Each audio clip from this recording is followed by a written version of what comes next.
बाबा हमर एटा कोन होची एठी आज गोटे चिकेन फिस्ट होउची आज अवश्य बाहागर दी जगह निमंत्रण अच्छी पूरा परिवार किंतु आमर ये कंपानी 7-8 जन पिला खाइबे आगुर गोटे प्रोग्राम करथिले तेणु कहले मु विभिन्न काम भितर थेली कहले चिकेन कर दियो चिकेन अवश्य आम पुओ बढ़िया करे बहु भी भल करती समस्ते आज्ञा चिकेन कर जाइछथि चिकेन रो स्वाद अलग फिस्ट पई आजिकली बेस्ट भारत वर्ष रे की कोणे कोणे जंगल फिस्ट करंतु आपण पहाड़ पर्वत जातु आपण जोठी जातु चिकेन फिस्ट सब जगार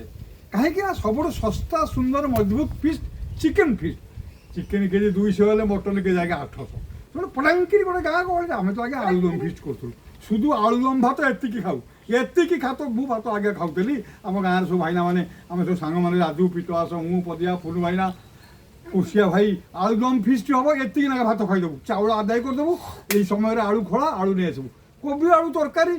भात कदली पदी एति आगे खाईदेबू जय जगन्नाथ जाओ आपण मैंने समस्ते यही चिकेन फिस्ट कर जानी अल्प बहुत जय जगन्नाथ आज ये फिस्ट हो ये अन्नपूर्णा खाद्य सबू आम आनंद भितर रही फिस्ट कर जहाँ कर आनंद भितर सुखे समय कटू जय जगन्नाथ हरे कृष्ण जय गोविंद।